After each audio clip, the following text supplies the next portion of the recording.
You guys ready for some more celebrity comedy or what? All right, the next guy coming to the stage is good. Oh, I can't wait to see this guy. I've known him for many years. It's going to be a lot of fun. Dr. Mark Cerrone, everybody.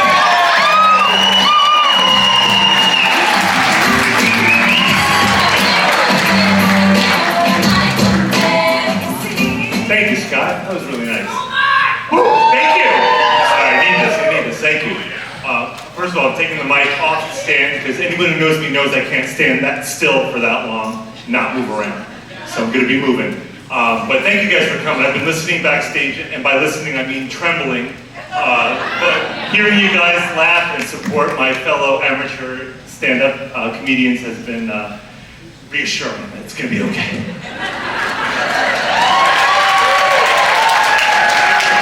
And I want to thank Scott for that introduction. It's funny, I pretty much stopped introducing myself to people because it seems like every time I do, they'll say, "Oh, we met before," or "I know you," and I'm feeling so mortified, like, man. So I just completely stopped. And this happened early on in moving here. I realized that this was going to happen. And prior to coming here, I lived in New York City. I did medical school there for 3 years, residency there for 4 years. They were dark years. But got out of the city and moved here, and it was very soon after moving here that I realized that it's very different than New York City. In New York City, yeah, surprise, in New York City, you are really anonymous. I mean, you're among 8 million people. Nobody knows who you are, nobody looks at you, nobody talks to you, everybody has their head down and they're walking, and nobody makes eye contact, and nobody says anything. And if they do, they're crazy, and you know to cross the street and get away from them. So that was what I was used to. And shortly after moving here, I'll set the scene. It was July of 1999. In fact, we moved here July 1st. June 30th was my last day of residency, one of the best days ever, because residency, dark years. So July 1st, we moved to Connecticut. July 2nd, we're still unpacking, and my wife and I just want to get out of the house. We've just been unpacking for 24 hours straight. And it was hot. It was like 195 degrees, I think, that day. And we had no air conditioning in our first house, so we were sweating it. So we're like, let's go to the post office. We need to set up our mail. We need to check and see if there's any mail for us. So we just go as we are. I'm in a tank top and shorts. My wife's wearing one of my old t-shirts because she hadn't unpacked her stuff yet. And so we go to the Pomfret post office. And I don't know if you've ever been to the Pomfret post office. It's a room. It's one room. It's smaller than the stage. And it's about 200 years old. And I'm pretty sure they shot all the post office scenes for Little House on the Prairie there. Yeah. So we're there, and there's a line because there's just one person working. And we get to the front of the line, and I say, "Oh, Mark Cerrone, I'm going to get my mail," setting up my mail. And the person behind us in line goes, "Oh, are you Dr. Cerrone, the new pediatrician at the Ped Center?" And my wife and I freeze because, we look like crap. And we've been in town for 24 hours, and I've been recognized already. It turns out that the hospital had taken out a full-page ad in the Shopper's Guide with my picture. So they knew me already. So it begins. And now, fairly often, I'll get recognized out in the world. Price Chopper seems to be a place where this happens a lot. For some reason, it's hard for me to go there. But when I remember one time being there, I was with my kids, it was just me and the kids, and they were little. I remember my daughter was 1, and I had her strapped into the shopping cart. One of the best inventions ever is that little strap that contains at least one child while you're shopping. And then my son was 3, and he was revolving around the shopping cart like the Tasmanian devil, and we're gonna make a shopping trip happen. So we walk into Price Chopper, and Price Chopper, there's fruit and vegetables right there on the right when you walk in. So we're 20 steps into the store, and a woman comes up to me, and she's got her little 4-year-old with her, and she's like, "Dr. Cerrone, I hate to bother you," and it always starts out that way. I hate to bother you, followed by the word, "but." Yes, hate to bother you, but Billy here has this rash, and I was hoping to show it to you. And I'm and before I could even tell her anything about personal space and boundaries, she goes and she pulls Billy's pants down. In the produce aisle of Price Chopper, poor Billy gets de-pantsed. The other group that likes to come up to me and price chopper are the little old ladies. And in this situation, it's a case of mistaken identity. Because they come up to me and they go, "Oh, Dr. Bada! Dr. Bada, I need a refill of my heart medicine." And at first I would explain to them, "Oh no, I'm not Dr. Bada, I'm Dr. Cerrone. Dr. Bada is a geriatrician, I'm a pediatrician. We're like opposite ends of the spectrum here." But they would still go on. "But I need my heart medicine." So eventually I just assumed the role of Dr. Bada and I said, "Will you call my office tomorrow and I'll refill that for you?"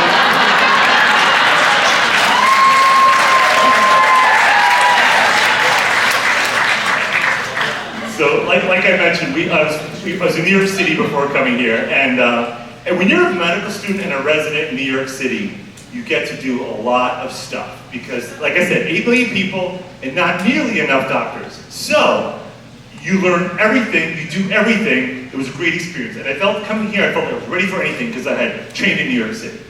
And I remember one of my rotations, so third year medical school is the first time you've actually seen patients. You know, you spend 2 years in the classroom and in the lab. Third year, you're out there and you're seeing patients.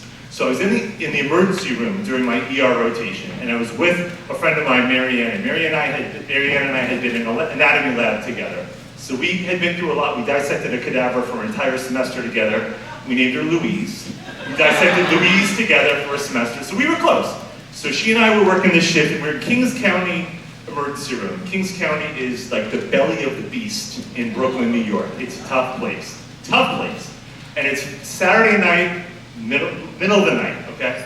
So the attendant comes up to us and he goes, "Cerrone, Johnson, I need you to sew on Mr. Jones's ear." So apparently Mr. Jones had been drinking a lot that night, and he fell against the wall, and on his way down, his ear caught a radiator, and most of the ear came off. So I was tasked with the job of sewing it on with Marianne. So we have Mr. Jones on the gurney, and we're like straddling him. And I say, "Okay, I'll start at the top, you start at the bottom, let's get this ear on." So we spent hours doing it. Hours it took us to do this. But every once in a while, Mr. Jones would sort of wake up a little bit, because he was passed out most of the time. But when he would wake up, he'd start moving and wiggling, and we're in the middle of trying to sew his ear on. So I'd say, "Mr. Jones, you have to stop moving. We're sewing on your ear." And he'd be like, "Okay, all right." And he'd settle down and we'd continue the job. The other place that I think was rich for stories from medical school is the delivery room. So that's why Dr. Kesselman has so much good material. I remember one of my first days in the delivery room, a woman came in and she was in labor, young, 20 years old maybe, and her husband's like 22, first baby. And she comes in and she's screaming, "Ah! Ah!" She's screaming top of her lungs. So we all like scurry over to her and we get a gurney and we're putting like the ultrasound on to see what's going on, and everything seems fine with the baby. She's in labor, but she's not in late labor, and she's not even contracting some of the time. So finally we're like, "Miss, why are you screaming?" And she's like, "Oh, I thought I was supposed to scream." Like, "No, you don't really have to. It's just, if it hurts, scream." In another delivery room situation, I was helping out, sort of assisting, and the labor was progressing nicely, but then suddenly things kind of slowed down. So we sort of had a break, and the husband was there as the coach, and he's there by his wife's side, and he decides that there's a little break in the action, he was going to go get some coffee at the coffee shop. So the wife was not happy, but she's like, "Okay, just be quick about it." So while he's gone, things start to progress quickly, and this baby was coming, and her husband was not there. She was mad. She decided she was going to take it out on the next nearest man, who's me. So I'm standing next to her, and I'm coaching. I'm taking over his job of coaching, and I'm like holding up her legs so she can like push the baby out. And she takes her hand and she grabs my shirt, and I'm wearing a scrub shirt. But remind you, medical students don't get to wear real scrub shirts. We had these paper disposable scrubs because we weren't worthy of real scrubs. We had scrubs that you could like wear one time and throw away. So I'm wearing my paper disposable scrubs. She grabs my shirt and she rips it off my body. "Where's my husband?" So of course, minutes later, her husband comes in, sees this 24-year-old shirtless guy holding his wife's leg up. How do you think that made me feel? last delivery room story. I actually got to deliver 5 babies during medical school, and I was excited. That was like a cool bucket list thing to say that you did. I delivered 5 babies. And one of these babies, I was doing the whole delivery myself. The attendant was standing over here, just kind of coaching me, and I took care of business. And out comes a beautiful baby boy. And I pick it up and I show it to the parents, and they're happy, but they're surprised. So I was like, I kind of got the gist that something was up. I'm like, what's wrong? They're like, oh, we're thrilled, but we were told we were having a girl. I'm like, well, these are boy parts. It's definitely a boy. They're like, we don't have a name for this kid. Then they look at each other, then they look at me and they go, what's your name? And I said, no way, I'm getting a baby named after me. So I said, my name is Mark, and then I felt I should clarify since this kid's named after me. Say it's Mark with a C. So I'm like, okay. So every once in a while I think that somewhere in New York City there's this 30-year-old named Mark with a C constantly correcting people on the spelling of his name. Thank you guys so much. You were a delight. And if you see me in Pine Shopper, feel free to say hi, but please keep your pants on, okay?